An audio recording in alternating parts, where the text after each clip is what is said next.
கரங்களை வைத்து கத்திர சூத்திரமனும் கத்த நல்லவர். ஹல்லேலூயா. நம்ம ஏற்கனவே வாசித்த அந்த வேத பகுதியில் தான் இன்றைக்கி பார்க்க போகிறோம். மார்க் 4 அதிகாரம் 35 நம்ம வாசித்தோம். ஏற்கனவே சொன்னபடி திங்கட்கிழமை ஆண்டவர் அந்த வார்த்தை கொடுத்தார். இந்த வார்த்தை சேர்ந்து சொல்லுங்கள். நான் ஏற்கனவே சொல்லுங்கள், வாய் திறந்து இறையாதே சொல்லுங்கள். இறையாதே, அமைதலாயிரு, பீஸ் பீ ஸ்டில். என்ன ஒன்று சொன்ன டிரான்ஸ்லேட் சொல்லுங்கள். ஹஷ் ஹஷ், அமைதியார், இறையாது. சரி, ஆண்டவர் சொல்றாரு, அதை நீங்க சொல்லணும். உங்களுக்கு புறமா எத்தனை காரியங்கள் வந்தாலும் அவர் சொல்றாரு, அவர் அடக்குறாரு. நீங்க பயந்து நடுக்கூடாது, தைரியமா சொல்லணும். சரியா? அதை தான் இன்னைக்கு நம்ம பார்க்க போறோம். சரியா? ஏற்கனவே படிச்சுட்டோம், இருந்தாலும் சுருக்கமா ஷார்ட்டா பார்த்துறோம். ஆரம்பம் என்ன? ஆண்டவர் என்ன சொல்றாரு? அக்கறைக்கு போவோம் வாருங்கள். இப்போ நமக்கு இந்த உலகம் தான் அக்கறை. இக்கரைன்னா நம்ம போற ராஜ்யம், பரலோக ராஜ்யம் அக்கறை. அந்த ராஜ்யத்துக்கு கர்த்தர் நம்மளை கொண்டு போகிறார். அவர் சொன்ன வார்த்தையின்படி சொல்றேன், இதோ உலகத்தின் முடிவு பரிந்தும் சகல நாட்கள் நான் உங்களுடனே கூட இருக்கிறப்போ அந்த பிரயாணத்தை முடிச்சு அங்க கொண்டு போய் சேர்க்கிற வரைக்கும் யூதால போட்டு வழுவாதபடி நம்மை காக்க வல்லவர். பிதாவுடைய ராஜ்யத்தில் நம்மளை மாசத்துவரை கொண்டு போய் நிறுத்த வல்லவர். அவர் கூட வராரு, பத்திரமா கொண்டு போய் சேர்ப்பாரு. அந்த அதிகாரம் முடிஞ்சு அடுத்த அதிகாரம் ஆரம்பிக்கும் போது அவர் சொன்னபடியே அக்கறையில போய் சேர்ந்தார்கள். ஆனா இடையில என்ன வந்தது? கடல் கொந்தளிப்பு, படகு அமிழத்தக்கதாக போராட்டங்கள், காற்று கொந்தளிப்பு எல்லாம் வருது. இப்பதான் அதை பார்த்து ஆண்டவர் சொல்றாரு, அப்போ உங்களுக்கு என்ன வந்தாலும் ஆண்டவர் சொல்ற வார்த்தை சொல்லுங்க, இறைய வாயத்தர சொல்லுங்களேன், இறையாத அமைதலாயிரு. ஏன் இதை அப்படியே வச்சா இது ஒரு முன்னடையாளம் என்னன்னா, அப்போஸ்தலர் நடவடிக்கைகள் 27 அதிகாரம். அங்க எங்க போறது தீர்மானம் பண்ணாங்க. இங்க சொல்றாரு அக்கறைக்கு போவோம் வாருங்கள். 27 அதிகாரம் முதல் வசனத்துல ரோமாபுரிக்கு, இத்தாலியா தேசத்துக்கு போவதற்காக நாங்கள் தீர்மானம் பண்ணி பிரயாணம் புறப்பட்டோம். ஆக்சுவலா அங்க கொண்டு போய் நிறுத்துறதுக்கு இவர் கேட்டார், அப்பீல் பண்றார். நான் ராயன்கிட்ட போய் நிக்கணும், ராயனுக்கு அபயம் விடுகிறேன்னு சொல்லி. இதெல்லாம் நீங்க எப்போ முன்னாள் அதிகாரம் படிச்சா புரியும், 22, 23 அதிகாரம் படிச்சா புரியும். காரணம் என்னன்னா, ஆண்டவர் அவனுக்கு கொடுத்த தரிசனம், பவுல் கொடுத்த தரிசனம். இங்க எருசலேமில் நீ என்னை பத்தி சாட்சி சொன்ன மாதிரி 23 அதிகாரத்தில் சொல்றாரு, நீ எங்க போய் நிக்கணும்? ரோமாபுரியில என்னை பத்தி சாட்சி சொல்லணும். அப்போ அதெல்லாம் பின்னால சம்பவங்கள்லாம் வரும்போது அவருடைய தேவனுடைய சித்தத்தின்படி சொல்றாரு, நான் ராயன் முன்பாக நான் நிக்கணும். அப்போதான் இவங்க பிரயாணம் புறப்பட்டு போறாங்க. என்ன, கப்பல் ஏறினார்கள். அதில் பார்த்தீங்கன்னா அந்த 27 அதிகாரம் வீட்டில் போய் படிச்சு பாருங்க. இங்கே வந்த மாதிரி கொந்தளிப்பு நிறைய விஷயம் இருக்கும். தடைகள் உண்டானது, வருத்தங்கள் உண்டானது, எதிர்காற்று உண்டானது, அடுத்தது பெருங்காற்று உண்டானது, அடுத்தது இதெல்லாம் அதில் இருக்கும். கடுங்காற்று உண்டானது. இன்னொன்று எதிர்த்து போக முடியாதால காத்தின் போக்கிலேயே நாங்கள் போயிட்டோம். இன்னைக்கு ஒரு சில நேரத்தில் நம்ம என்ன செய்யறோம்? எதிர்த்து நிற்க பார்க்குறோம், நம்மளால எதிர்த்து நிற்க முடியல. அப்புறம் என்னதான் அது பார்ப்போன்ட்டு இழுப்பு போயிட்டே இருக்கிறோம். ஆனாலும் நல்லா கவனிங்க, எங்க போனாலும் அங்க இருக்கும் 27 அதிகாரம் கடைசி வார்த்தை இருக்கும், இவ்விதமாய் எல்லாரும் தப்பி கரை சேர்ந்தோம். கைகளை வைத்து கத்திர சூத்திரம். அப்போ நல்லா கவனிங்க, நம்ம வாழ்க்கை பிரயாணத்துல எத்தனை சோதனைகள், பாடுகள், இதெல்லாம் வியாதிகள், பலவீனங்கள், புரியுதா, கண்ணீர்கள், அடுத்தது எதிர்ப்புகள், மனிதனுடைய சூதான எண்ணங்கள், பிசாசுடைய தந்திரமான யோசனை, இதெல்லாம் நமக்கு விரோதமா வருது. தான் கொந்தளிப்பு. ஆனா எல்லாத்தையும் நம்ம ஜெயிச்சு அங்க அப்போஸ்தலர்கள் சொன்ன மாதிரி, இங்க மார்க் 5 அதிகாரத்தில் சொன்ன மாதிரி அக்கறைக்கு போய் சேர்ந்தார்கள். அதே போல 28 அதிகாரத்தில் இருக்கும், நாங்கள் ரோமாபுரிக்கு போய் சேர்ந்தோம். கைகளை வைத்து கர்த்தர் ஸ்தோத்திரம் பண்ணால கவனிங்க, உங்க வாழ்க்கை பயணத்துல கர்த்தர் கூட இருக்கிறார். போய் சேர வேண்டிய இடத்துல பத்திரமா கொண்டு போய் சேரும். இடையில என்ன வந்தாலும் சரி, ஆண்டவர் எல்லாவற்றையும் என்ன செய்வார்? மேற்கொண்டு நமக்கு ஜெயம் கொடுப்பார். கடலை பார்த்து சொன்ன வார்த்தை சொல்லுங்க, இறையாதே அமைதலாய். இப்போ அதே போல உங்களுக்கு என்ன வந்தாலும் சரி, எல்லாத்துக்கும் ஒரு எல்லை வச்சிருக்கிற. சொல்லுங்க வாயத்திறது. ஆதியாகமத்தில் என்ன படிச்சோம்? தண்ணீர் தண்ணீரை என்ன செய்தார்? ஆகாயத்துக்கு மேல இருக்கிற தண்ணீரும் ஆகாயத்துக்கு கீழே இருக்கிற தண்ணீரும் வெவ்வேறாக பிரித்தார். அடுத்து என்ன சொல்றாரு? பூமியில இருக்கிற தண்ணி எல்லாம் ஒரு இடத்தில் சேரவும் வெட்டாந்தரை காணப்படும் கடவுதுன்னாரு. உடனே தண்ணியெல்லாம் ஒன்னா சேர்ந்து என்னாச்சு? சமுத்திரமாச்சு. தரைக்கு என்ன சொன்னாரு? என்ன செய்தார்? பூமி என்று பெயரிட்டார். இதெல்லாம் ஆதியாகமம் 1ஆம் அதிகாரம். சரியா? அப்போ எல்லாத்தையும் கரெக்டா ஆண்டவர் என்ன பண்றாரு? எந்த இடத்துல நிக்கணும், எது எல்லை என்பதை கர்த்தர் வரையறுத்திருக்கிறார். யோபுல என்ன ஒரு வசனம் நீங்க எடுத்த படிச்சா நல்லா இருக்கும்னு நினைக்கிறேன். யோபு 38 அதிகாரம் எடுத்துங்க. யோபு 38 அதிகாரம் 8ஆம் வசனம். யார் ஒருத்தர் வாசிங்க. சமுத்திரம் புரண்டு வரும்போது நல்லா கவனிங்க. இப்போ நல்லா இதெல்லாம் கொந்தளிப்பு வராது வச்சுங்களேன். அப்போ 10ஆம் வசனம். இப்போ அதை புரிஞ்சுக்கிட்டீங்க. இப்போ 10ஆம் வசனம். அப்போ அந்த சமுத்திரத்துக்கு ஆண்டவர் என்ன பண்றாரு? ஒரு எல்லையை வச்சு தாழ்பால் போட்டு கதவுகளை போட்டு என்ன சொல்றாரு? இம்மட்டும் வா, மிஞ்சி வராதே, உன் அலைகளின் பெருமை இங்கே அடங்க கடவது. இதான் இறையாதே அமைதலாய். ஆண்டவர் எல்லாத்தையும் ஆளுகை செய்கிறவர். சொல்லுங்க வாயை திறந்து. ஆளுகை உங்களுக்கு என்ன வந்தாலும் அதை அவர் ஆளுகை செய்வார், அமைதிப்படுத்துவார், உன் பட்சத்திலிருந்து உங்களுக்கு ஜெயம் கொடுப்பார். என்ன சொல்றாரு அங்க? அந்த சமுத்திரத்தை பார்த்து இம்மட்டும் வா, இதுக்கு மேல வராது, மிஞ்சி வராது. அடுத்தது உன் கொந்தளிப்பு அப்படி வச்சுங்க. அலைகளின் பெருமைன்னா அது என்ன? நான் என்ன தெரியுமா? கடல் தெரியுமா? ஆனால் நிஜமாவே அதெல்லாம் ஒரு சில நேரத்தில் இந்த புயல்லாம் வரும்போது இந்த டிவியில் பார்த்தாலே பயமாக தான் இருக்கும். புரியுது? ஆனால் ஆண்டவர் தைரியமாக சொல்றாரு. என்ன சொல்றாரு? உன் அலைகளின் பெருமை அப்படின்னா அர்த்தம் சொல்லுங்க. உன் கொந்தளிப்பு இங்கே சொல்லுங்க அடங்க கடவது. கைகளை வீட்டு கத்துற சூத்திரம் போனோமா? நல்லா கவனிங்க. வாழ்க்கை பிரயாணத்தில் நம்ம கர்த்தர் கொண்டு போய் சேர்க்க வேண்டிய இடத்துல பத்திரமா கொண்டு போய் சேர்ப்பார். இடையில என்ன வந்தாலும் எல்லாத்துக்கும் ஒரு லிமிட் வச்சிருக்கிறார். சொல்லுங்க சொல்லுங்க வாயை திறந்து. எல்லாத்துக்கும் ஒரு லிமிட் வச்சிருக்கிறவங்க கூட இருந்து அதை அதட்டி நமக்கு அமைதிப்படுத்துவார். கைகளை வைத்து கத்துற சூத்திரம் பண்ணுவோமா? இறையாதே. சொல்லுங்க வாயை திறந்து. இறையாதே, அமைதியா. அமைதியா மறந்துறாரு. அவர் சொல்லுவாரு, நீங்களும் என்ன செய்யணும்? நீங்க பயந்து உதறக்கூடாது, அமைதியா. புரியுதா? யாராவது ஒண்ணு இல்லாத ஆள் உங்களை பயம் கட்டினா என்ன பண்ணுவீங்க? நீனா என்ன பயம் கட்ட அப்படின்றீங்களா? அதை போலதான் நீங்க பயப்படாதீங்க.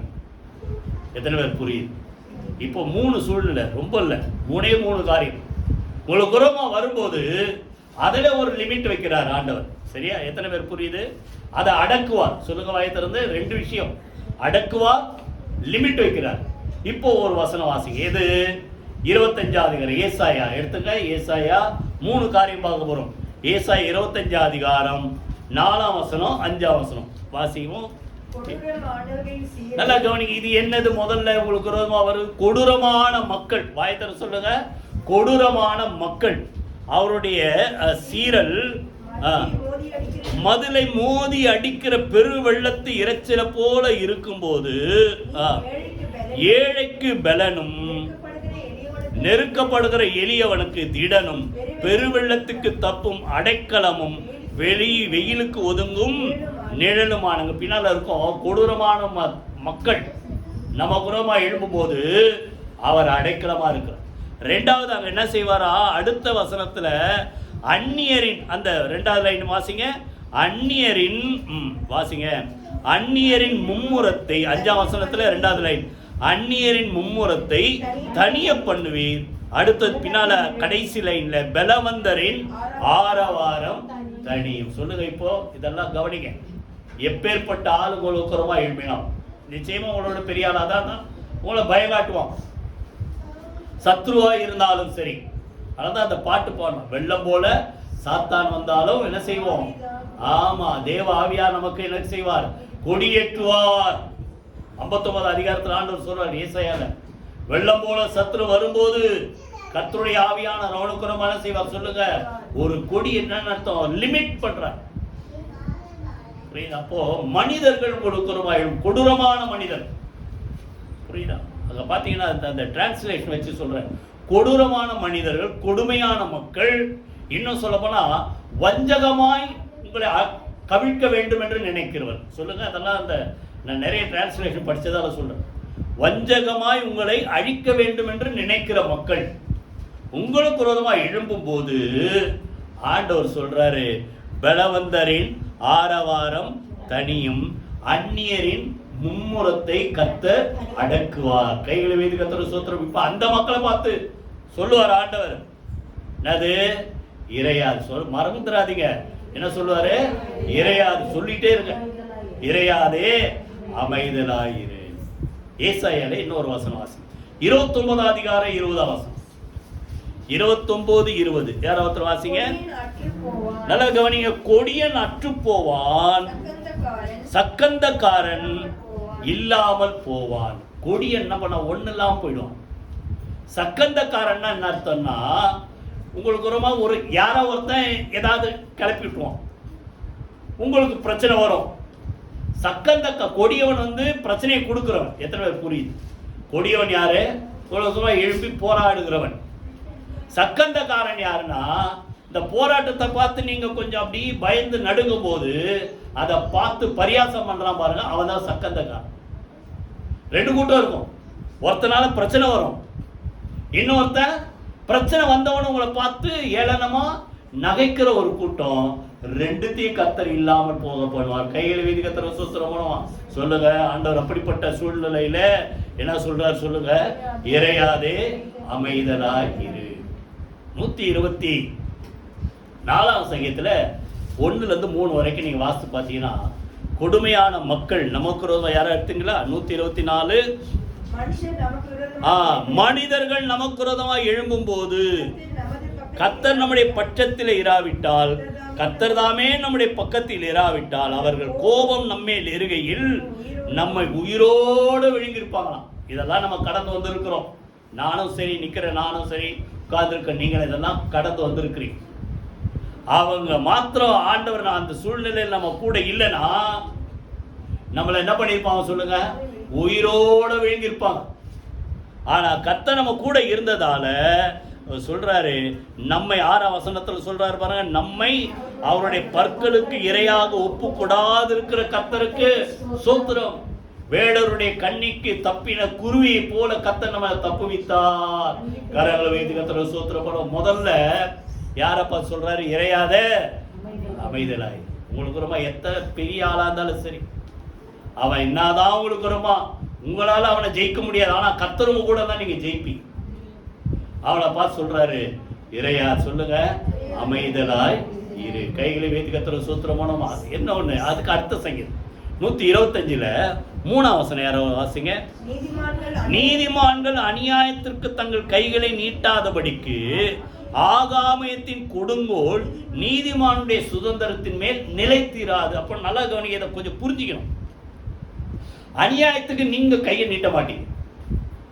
உங்களுக்கு உரமா ஒருத்த அநியாயம் பண்றான், கோபம் வருது உங்களுக்கு, இப்படி பண்றான்னு நீங்க கோபமா அவனுக்கு உரமா கையை நீட்டாதபடிக்கு, நீங்க கையை நீட்டுறதுக்குள்ள கர்த்தர் என்ன செய்வாராம், அந்த ஆகாமயத்தின் கொடுங்கோலை, எத்தனை பேர் புரியுதா சொல்றல, புரியுதா?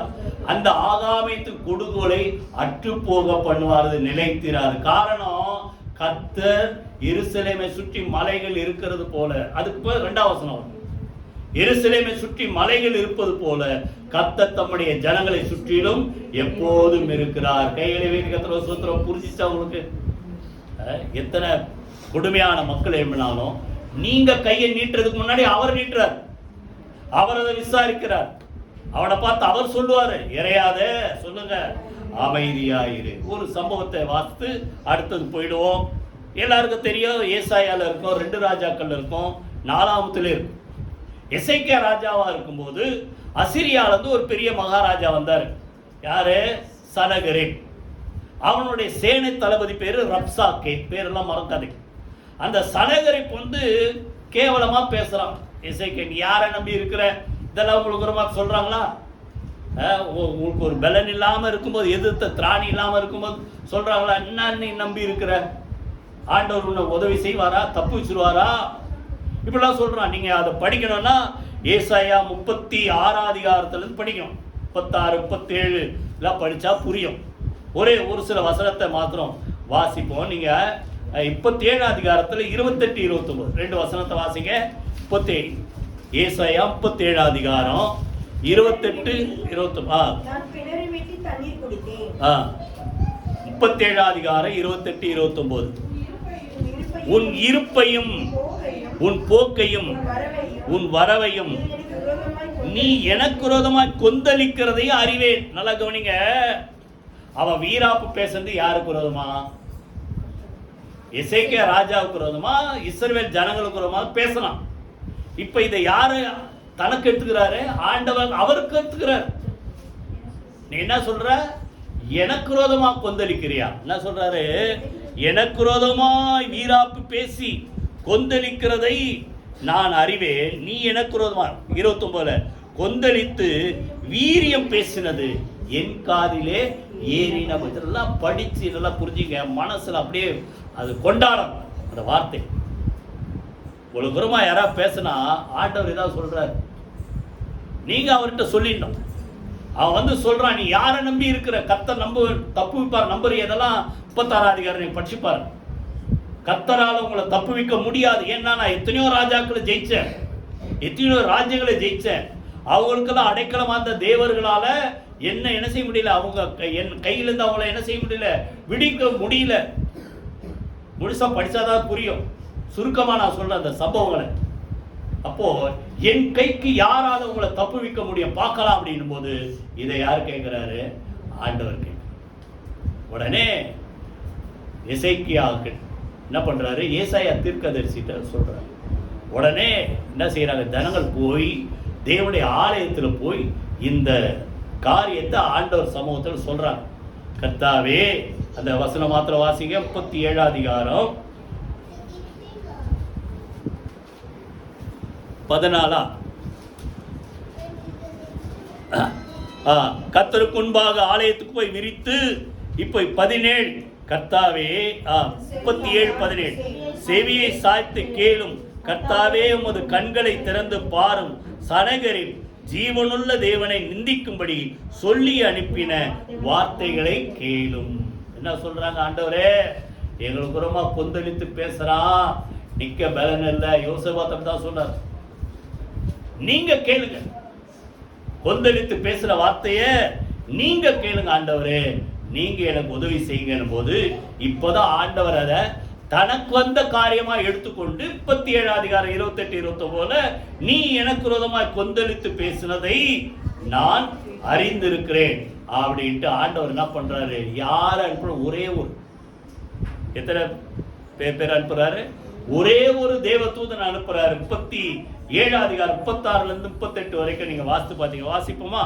37 அதிகாரம் 36 இருந்து. தூதன் புறப்பட்ட அசீரியரின் பாளையத்தில் 185,000 பேரை சங்கரித்தான். இதோ அவர்கள் எல்லாரும் செத்த பிரேதங்களாய் போனார்கள். யார அனுப்புறாரு? ஒரே ஒரு ஏஞ்சல். இப்ப நல்லா கவனிங்க. இந்த ஏஞ்சல் எங்கேயோ இருக்கிறாங்கல்ல. எபிரேயர் 1 அதிகாரம் 14 வசனத்துல ஆண்டவர் சொல்றாரு, அனுப்பப்படும் பணிவிடை ஆவிகளாக ரட்சிப்பை சுதந்திரித்துக் கொண்ட தேவ ஜனங்களோடு கூட அவர்கள் கூடவே இருக்கிறார்கள். கைகளை வைத்து கர்த்தர் சூத்திரம் போனோமா? இன்னும் விசேஷமா உங்க பிள்ளைகளை கர்த்தர் பாதுகாக்கும்படி ஆண்டவரே சொல்ற வார்த்தை, இந்த பிள்ளைகளுக்கென்று நியமிக்கப்பட்ட தேவ தூதர்கள் பரமபிதாவுடைய சமூகத்தை எப்போது என்ன செய்கிறார்கள் சொல்லுங்க? தரிசிக்கிறார்கள். ஏஞ்சல் எங்க இருக்கிற தேடாதீங்க, உங்க கூட தான் இருக்கிறாங்க. நீங்க வைராக்கியமா ஆண்டவர்கிட்ட இதை கொண்டு போனா கர்த்தர் அவரும் கிரியை செய்வார். தேவ தூதர்களை அனுப்பி என்ன செய்வார்? கிரியை செய்வார். கொந்தளித்து பேசணும் போட்டிருக்க அங்கே அந்த இதுல இல்ல, ராஜாக்கள் புக்குல செத்த முகமாய் திரும்பி போனான் வார்த்தை சொல்லுங்க. வாய் திறந்து கொந்தளித்து பேசின வீராப்பு பேசின எப்படி போனா சொல்லுங்க? செத்த முகமாய் திரும்பி போனான். திரும்பி எதை தெய்வத்தை நம்பி அவன் இந்த வீராப்பு பேசினானோ அந்த தெய்வத்தை தொழுது கொள்ள உள்ள போவால இருக்கு பாருங்க. அவன் தன் தேவனா 38 நிஸ்ரோகின் கோவிலில் பணிந்து கொள்ள போகும்போது அவன் சொந்த பிள்ளைங்க 2 பேரு அவன் அங்கேயே கொண்டு, வேற எங்கிருந்து வரல. நல்லா கவனிங்க. உங்களுக்கு யார் எழும்பினாலும், அவங்க எப்பேற்பட்ட கொடுமையான மக்களா எழும்பினாலும், வஞ்சகமான மக்களா எழும்பினாலும் பயப்படாதீங்க. நீ கொந்தளித்து பேசினது ஆண்டவர் என்ன சொல்றாரு? என் செவிகளில் ஏறிற்று. பலவந்தரின் வீராப்பு தனியும். கொடுமையான மக்களுடைய சீரல் சொல்லுங்க தனியும். அவங்கள பார்த்து ஆண்டவர் சொல்றாரு. என்ன சொல்றாரு சொல்லுங்க, வாய் திறந்து. இறையாதே அமைதலாயிரு. இப்போ மக்கள் உலோகமா எழும்போது கர்த்தர் இந்த வார்த்தை சொல்றாரு.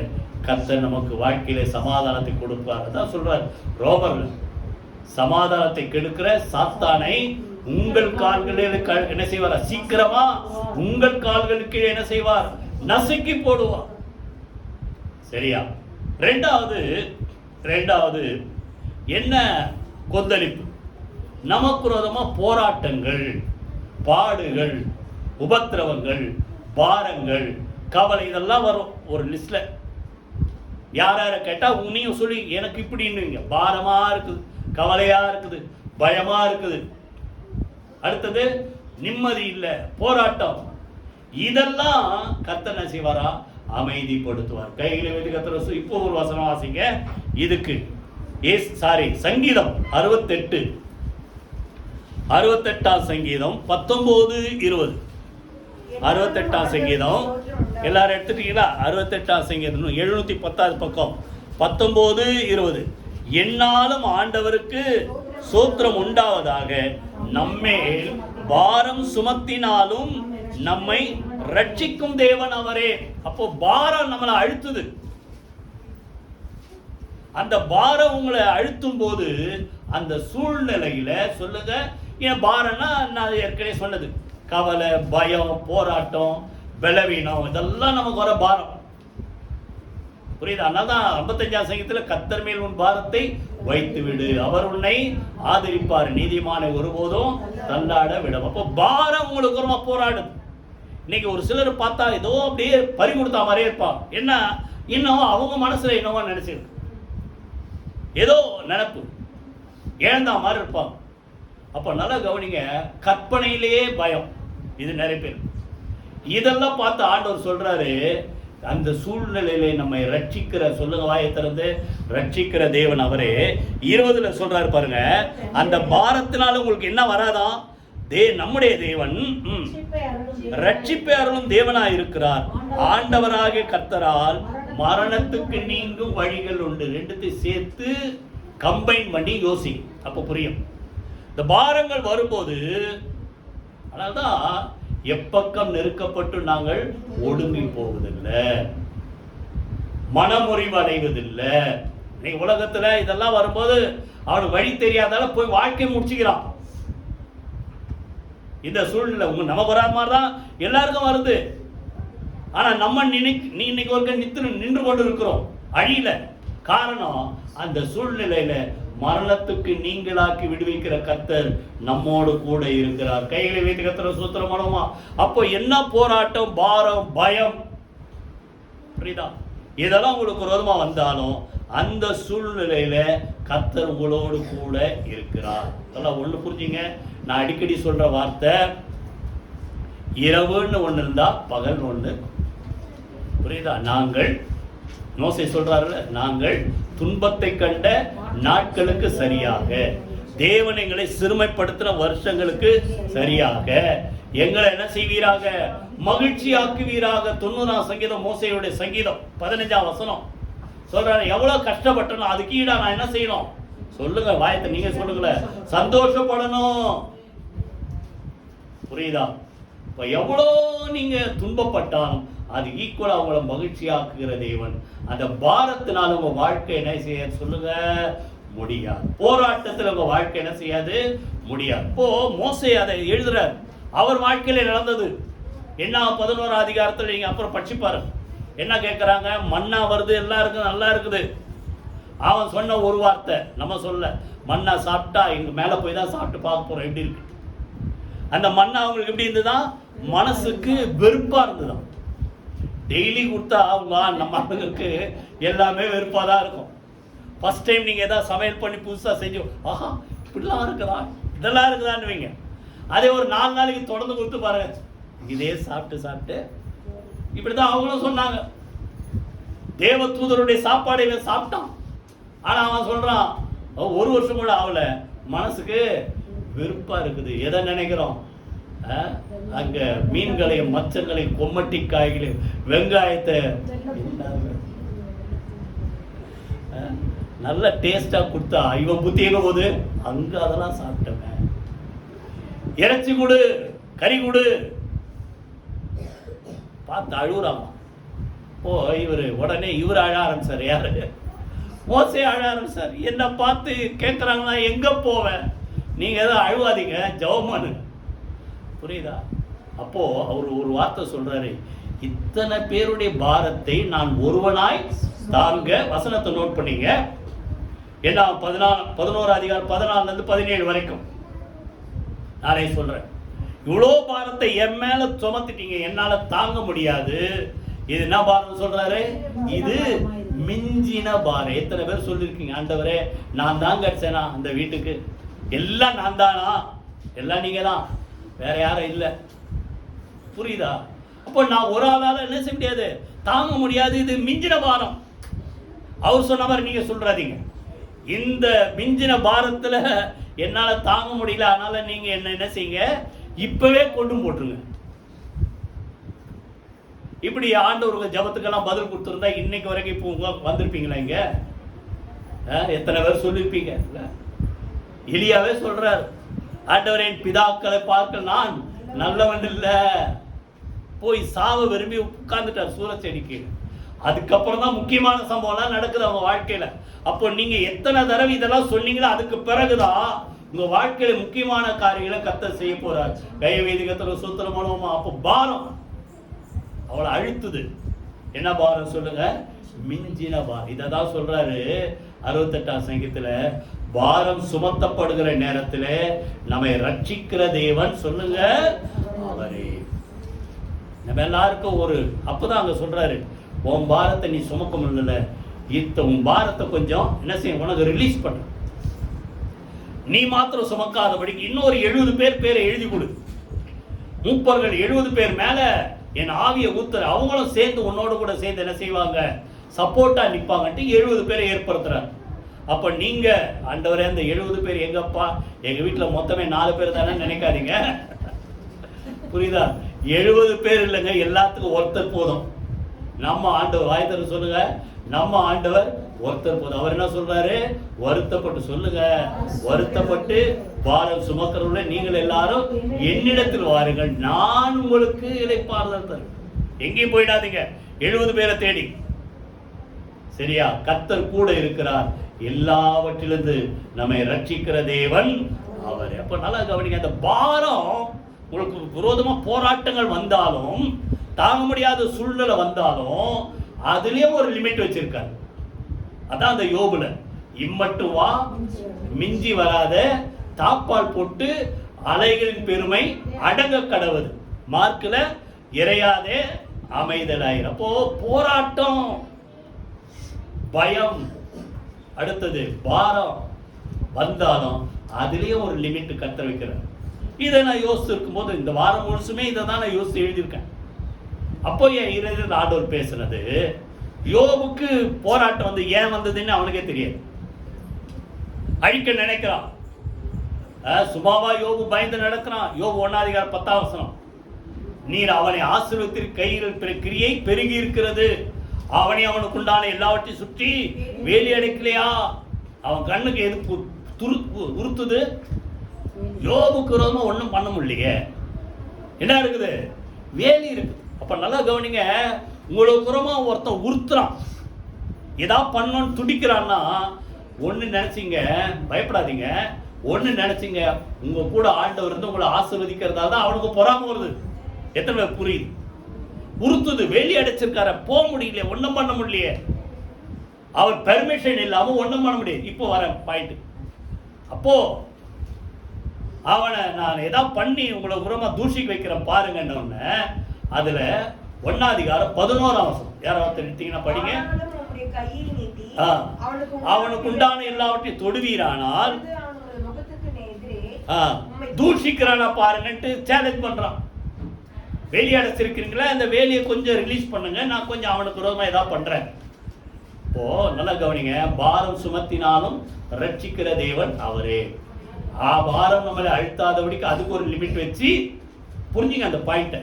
இறையாதே அமைதலாகிரு, ஒரு கண்ட்ரோல், ஒரு லிமிட் ஆண்டவர் வைக்கிறார்.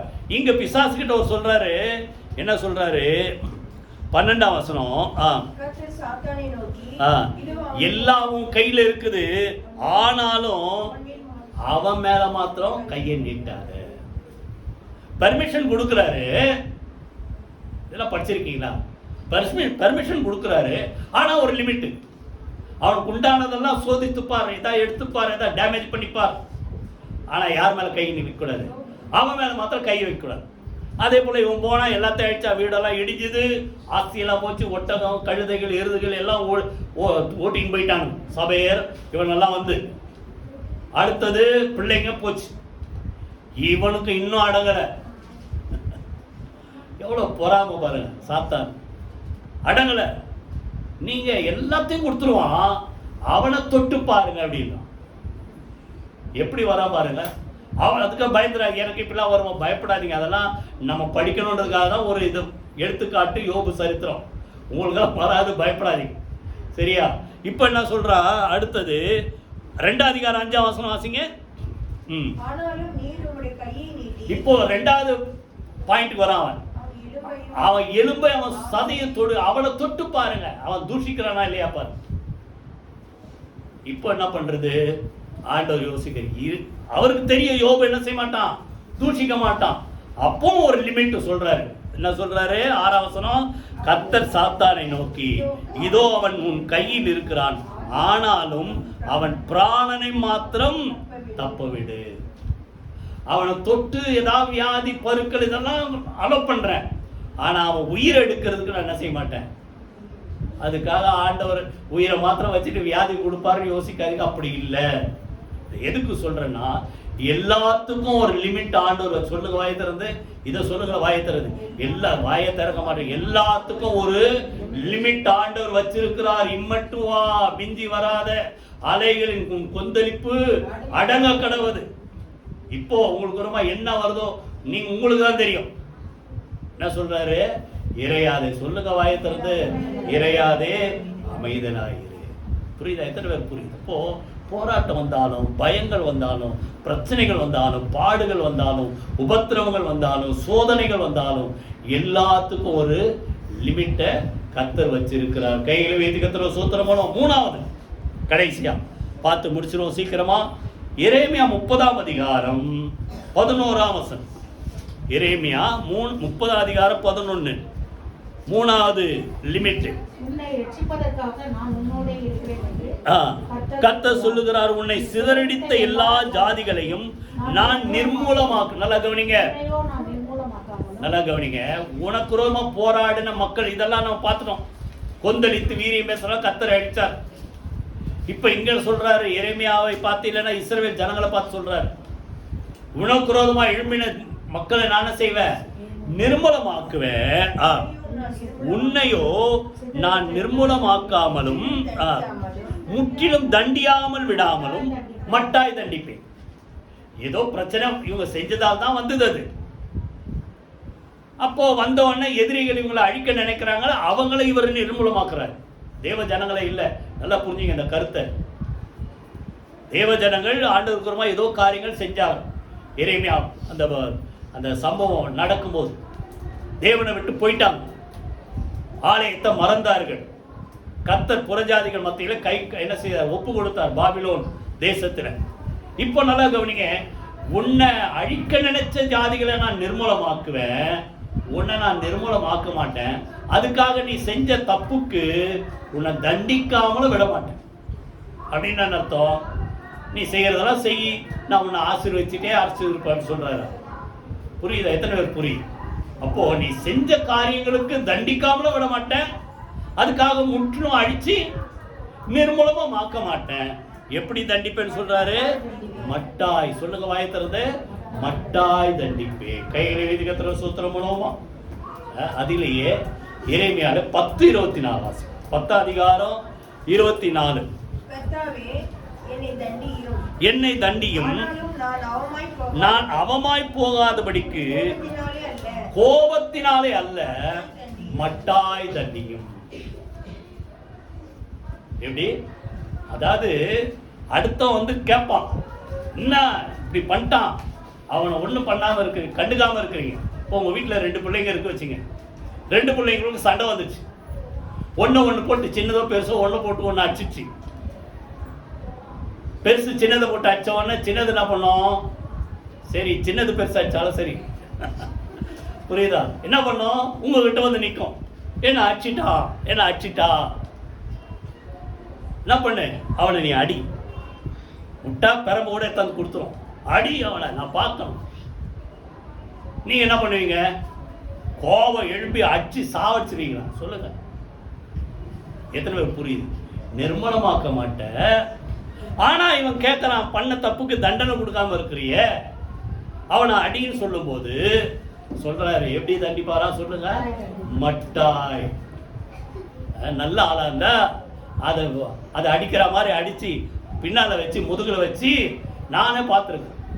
முதுகுல அவங்க கையை வச்சுக்கோங்க, போட்டு அடி அடிட்டு யார் கையில அடி விடும்? புள்ள முதுகுல இல்ல, இவங்க கையிலே அடிச்சிருவாங்க. அடுத்த பார்த்தப்பா அம்மாவோ அப்பாவோ என்ன செஞ்சிட்டாங்க? தண்டிச்சிட்டாங்க. கை வைத்து கத்துற சோத்திரம். இதை தான் ஆண்டவர் செய்யறார். அவர் மாத்திரம் உங்களை கோபத்துல நிர்மூலமாக்கி இருந்தா இன்னைக்கு இங்க வந்திருப்போமா? சொல்லுங்க, கை வைத்து சொல்லுங்க. வந்து முடியாது. புரியுதா? எப்படி சொல்லுங்க? அப்போ அதை சிட்சிக்கப்படுகிற நேரத்திலும், போன வாரம் கூட அது பார்த்தோம், எதுக்காக சிட்சிக்கிறார்? நம்முடைய பிரயோஜனத்துக்காக சிட்சிக்கிற நல்ல தகப்பன் பார்த்தோம், மறந்துடாதீங்க. இப்போ இங்க அந்த சிட்சிக்கப்படுகிற நேரத்துல எப்படியா கோபமா பண்றது இல்லையா? அதுக்காக தப்பு பண்ணதுக்கு கேட்காம விட மாட்டார், கேட்பார். ஆனா அதுக்காக நிர்மூலமாக்கி நம்மளை அழிக்காதபடிக்கு எப்படி செய்வார் சொல்லுங்க? மட்டாய். ஒரு லிமிட், அதுக்கு ஒரு லிமிட். வாய்த்தர சொல்லுங்க, அதுக்கும் ஒரு லிமிட் ஆண்டவர் வச்சிருக்கிறார். அது காரணம் நீங்க ஜெபம் தைரியமையா சொன்ன, ஆண்டவரே நான் அவமாய் போகாதபடிக்கு கோபத்துல என்ன ஆயிடுச்சிடாதீங்க, என்ன தண்டிங்க. ஆனா எப்படி தண்டிங்க? இதெல்லாம் ஜெபமான கத்துங்க, பைபிளை படிச்சாதான் அதெல்லாம் புரியும். மட்டாய். சரி, இப்போ ஒரு காரியத்தை முடிச்சுட்டு பார்த்து முடிச்சிருவோம். மட்டாய் தண்டிக்கப்பட்ட ஒரு மனுஷன் யாரு சொல்லுங்க? உங்க மனசுல யாராவது தோணுன்னா சொல்லுங்க. யாரு? தாவீது. தப்பு பட்டாரு, பின்னால சொல்றாரு. அந்த ஒரு விஷயத்தை தவிர தாவீது கிட்ட ஒரு தப்பும் இல்லையா? இப்போ ஆண்டவர் அவனை பாராட்டுறாரு பாருங்க. அந்த ஒரு தப்புக்காக கண்டுக்காம விட்டுற முடியுமா? நீங்க அப்புறம் எடுத்து படிச்சு பாருங்க. 2 சாமுவேல் 11ஆம் அதிகாரத்தில் தப்பு பண்ணார். உரியாவை கொலை பண்ணி அவங்க ஒய்ஃபை எடுத்துக்கிட்டார் தாவீது. எடுத்துக்கிட்ட உடனே இப்போ நாத்தான் தீர்க்கதரிசி வந்து பேசுறாரு. எடுத்தீங்கன்னா யாரா எடுத்தீங்கன்னா எடுங்க. 2 சாமுவேல் 12ஆம் அதிகாரம் 13ல இருந்து யாராவது வாசிக்கும். 13ல இருந்து வாசிப்போம். இவர் அறிக்கை பண்றாரு, சுட்டி காட்டணும், நீதான்பா இப்படி தப்பு பண்ண, நீதான் அந்த மனுஷன் சொன்னோன்னே, ஐயோ நான் ஆண்டவருக்கு வருமா தப்பு பண்ணிட்டேன் சொல்லும்போது கர்த்தர் தாவீதை நோக்கி நாத்தான் மூலமா கர்த்தர் பேசுறார். நீ சாகாதபடிக்கு கர்த்தர் உன் பாவம் நீங்க செய்தார். ஆனாலும் இந்த காரியத்தில் கர்த்தருடைய சத்துருக்கள் தூஷிக்க நீ காரணமா இருந்தபடியினால் உனக்கு பிறந்த பிள்ளை நிச்சயமா சாகும் என்று சொல்லி நாத்தான் தன் வீட்டுக்கு போயிட்டார். நீ பண்ண தப்புக்கு தண்டனை கொடுக்கணும், இல்லைன்னா சத்ரு என்ன பண்ற தப்பெல்லாம் பார்த்து கண்டுக்காம இருக்கிறீங்க கேட்பான். சத்துருக்கள் தூஷிக்காதபடிக்கு இதுக்கு ஒரு ஆக்கினை தீர்ப்பு சிக்ஷை கொடுக்கணும். ஆனா நல்லா கவனிங்க, அந்த தப்பி பிறந்த பிள்ளை சாவும் அதை நான் அடிப்பனை தவிர ஓ உயிரை நான் என்ன செய்ய மாட்டேன், எடுக்க மாட்டேன். இப்ப நல்லா கவனிங்க, அந்த பிள்ளை தப்பி பிறந்த பிள்ளை, அது உங்களுக்கு புரியும். அதை கர்த்தர் அடித்தார். வியாதிப்பட்டு கேவலமாயிருந்தது. ராத்திரி முழுசு நாள் கணக்காய் ஒரு என்ன செய்யினாரு, உபவாசம் பண்ணி ஜெபம் பண்ணி பார்க்குறா, ஒன்றும் இல்லை. கடைசியில் செத்து போன உடனே தேவனுடைய ஆலயத்தில் போய் ஜெபம் பண்ணிட்டு வந்து சாப்பாடு சாப்பிட்டார். அப்போ தான் சொல்றாரு, பிள்ளை இறங்குவாரோ இறங்க மாட்டாரோட்டா மன்றாடி ஜெபித்த இது போயிடுச்சு, இனிமேல் திரும்பி வர போறதில்லை, இனிமேல் ஆக வேண்டியதை பார்ப்போன்ட்டு சொல்ற சரி வச்சிரு. இப்ப அதுக்கப்புறம் 24ஆம் வசனத்துல பார்த்தா அதுக்கப்புறம் அதே பத்சேபாளுக்கும் தாவீதுக்கும் இன்னொரு பிள்ளை பிறகுது. முதல்ல இதுவும் பத்சேபாளுக்கும் தாவீதுக்கும் பிறந்த பிள்ளை தான். அந்த பிள்ளையை கர்த்தர் அடித்தார். அதற்கு பிறகு தண்டிக்கப்பட்ட பிறகு அதே பத்சேபாளுக்கும் தாவீதுக்கு இன்னொரு பிள்ளை பிறகுது. அந்த பிள்ளையை கர்த்தர் என்ன செய்தார் சொல்ல ஒரு வார்த்தை இருக்கும், கர்த்தர் அவன் மேல் அன்பா இருந்தார். இதுதான் மட்டாய் தண்டிக்கிறது. காரணம் நீங்க நல்லா படிச்சாதான் புரியும். அந்த பிள்ளை முதல்ல செத்த பிள்ளை பிறக்கும் போது அந்த பத்சேபாள் தாவீதோட ஒய்ஃப் இல்ல, யாருடைய ஒய்ஃப்? உரியாவுடைய ஒய்ஃப். அதுக்கப்புறம் உரியா செத்துட்டாரு, தாவீது கல்யாணம் பண்ணிட்டார். யார? பத்சேபால. இப்போ பத்சேபால் தாவீதுடைய மனைவியா இருந்தபடினால பாருங்க எல்லாமே கரெக்டா தான் செய்வாரான். அந்த பிள்ளையை கர்த்தர் என்ன செய்தார்? ஆசீர்வதித்தார். அந்த பிள்ளை மேல கர்த்தர் என்ன செய்தார் சொல்லுங்க? அன்பா. எப்போ நல்லா கவனிக்க, தண்டிக்கப்படுகிற அந்த சிக்ஷிக்கப்படுகிற நேரத்திலும் அதுலயும் ஒரு சொல்லுங்க லிமிட் வச்சிருக்கு. புரியுதா? நிர்மூலமாக்காம கர்த்தர் என்ன செய்யற சொல்லுங்க? மட்டாய் தண்டி. அதுல ஒரு லிமிட்டை கர்த்தர் வச்சிருக்க. எல்லாரும் எழுந்து கர்த்தரை சூத்திரமணி ஜோமனோமா. இறையாதே சொல்லுங்க, அமைதலாய் இரு. எத்தனை போராட்டங்கள், எத்தனை மனிதர்கள், கொடுமையான மனிதர்கள் குலோத்திரமா எழுப்பினாலும் பயப்படாதீங்க. அவங்கள பார்த்து சொல்றாரு, நீ கொந்தளித்து வீரியம் பேசினது என் செவிகளிலே ஏறிட்டு நான் இந்த ஜனத்தை ரட்சிக்கும்படி நான் பாதுகாப்பேன். கைகளை வீட்டு கர்த்தரை சூத்திரமானோமா. அப்படிப்பட்ட கொடுமையான மனிதர்களை பார்த்து பயப்படாதீங்க. அவங்கள பார்த்து ஆண்டவர் சொல்றாரு, இறையாதே அமைதியாயிரு. ரெண்டாவது, கடல் கொந்தளிப்பை பார்த்து பேசின மாதிரி தான் அந்த மக்களை பார்த்து பேசுறாரு. ரெண்டாவது, பாரங்கள், பாடுகள், உபத்திரவங்கள், வேதனைகள் உங்களை நெருக்கும் போது அந்த நெருக்கத்திலேயே உங்க வாழ்க்கை முடியாதபடிக்கு அந்த பாரம் சுமத்தப்படுகிற நேரத்திலும் நம்ம ரட்சிக்கிற தேவன் அதிலே ஒரு லிமிட் கர்த்தர் வைத்திருக்கிறார். மூணாவது, செஞ்ச காரியங்கள் தேவனுக்குமா இருக்கும்போது நியாயம் இருக்கும்படி நம்மளை சீர்படுத்தும்படி அதிலே நிர்மூலமாக்கி நம்மளை அழிக்காதபடிக்கு மட்டாய் தண்டித்து நம்மை சேர்த்து கொள்ளுகிற இவரையும் தான் கொடுக்குது. சிக்ஷித்து என்ன செய்கிறார் சொல்லுங்க? சேர்த்து கொள்ளுகிறார். கையில வீட்டு கர்த்தரை சூத்திரமானோமா. எல்லாவற்றிலும் ஒரு லிமிட் ஆண்டவர் வச்சிருக்கிற. பயப்படாதீங்க, உங்க கூட கர்த்தர் இருக்கிறார். இறையாதே அமைதலாயிரு. கர்த்தரை சூத்திரமணி ஜோமனம். எந்தெந்த காரியங்களுக்குறமா எழுப்பினாலும் அவர் சொன்ன மாதிரி நீங்க தைரியமா, கர்த்தர் எனக்கு சகாய, நான் பயப்படேன், மனுஷன் எனக்கு என்ன செய்வான் என்று நாம் சொல்லலாமே. கர்த்தரை சூத்திரமானோமா. ஆண்டவரே, நீ சொன்ன அந்த வார்த்தைக்காக நன்றி செலுத்துறோம். இறையாதே அமைதலாயிரு என்று சொல்லி கொந்தளிக்கிற காற்றின் கடலை பார்த்து அமர்த்தின ஆண்டவர், அதே போல தேவ ஜனங்களுக்குமா எப்பேற்பட்ட கொடுமையான மனிதர்கள், அவங்க எவ்வளவு கொடுமையான மக்களா இருந்தாலும் அதற்கு ஒரு லிமிட் வச்சு அவங்களுக்கு கர்த்தருடைய கையை நீட்டி தேவ ஜனங்களை பாதுகாத்து ரட்சிப்பதற்காக உமக்கு நன்றி செலுத்துறோம். அதுக்கு மாத்திரமல்ல ஆண்டவரே, எங்களுக்கு பாரங்கள், கவலைகள், நெருக்கங்கள், பாடுகள், வேதனைகள், உபத்திரவங்கள் எங்களுக்கு வரும்போது அதிலே ஒரு லிமிட் வச்சு அந்த சூழ்நிலையிலும் நாங்கள் மறிக்காதபடிக்கு ஆண்டவரே எங்களை பாதுகாத்து ரட்சிக்கிற கர்த்தர் ஒரு லிமிட்டை கர்த்தர் வைப்பதற்காக நன்றி செலுத்துகிறோம். ஆண்டவரே கர்த்தாவே, சிக்ஷிக்கப்படுகிற நேரத்தில், சீர்படுத்துகிற நேரத்தில் முற்றிலும் நிர்மூலமாக்கி எங்களை அழிக்காதபடிக்கு மட்டாய் தண்டித்து இடத்துல சேர்த்துக் கொள்ளுகிற நல்ல கர்த்தர் எங்களோடு கூட இருப்பதற்காக நன்றி செலுத்துகிறோம்.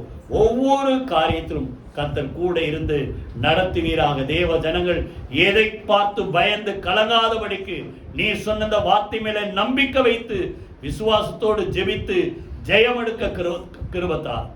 நாமம் மகிமைப்படுவதாக. இயேசு கிறிஸ்துவின் ஜீவனுள்ள ஜெயமுள்ள நாமத்தில் ஜெபிக்கிறோம் நல்ல பிதாவே. ஆமென், ஆமென். நம்முடைய கர்த்தராகிய இயேசு கிறிஸ்துவின் கிருபையும் பிதாவாகிய தேவனுடைய அன்பும் பரிசுத்த ஆவியானவருடைய அந்யோன்ய ஐக்கியம் நம் அனைவரோடு சகல பரிசுத்த அனைவரோடும் ஆண்டவராகிய இயேசு கிறிஸ்து வர்க்கமட்டு இருப்பதாக. ஆமென். என் ஆத்துமாவே கர்த்தரை ஸ்தோத்திரி, என் முழு பேருடைய பரிசுத்த நாமத்தை ஸ்தோத்திரி. என் ஆத்துமாவே கர்த்தரை ஸ்தோத்திரி, அவர் செய்த சகல உபகாரங்களை மறவாதே. ஆமென், ஆமென். God bless you.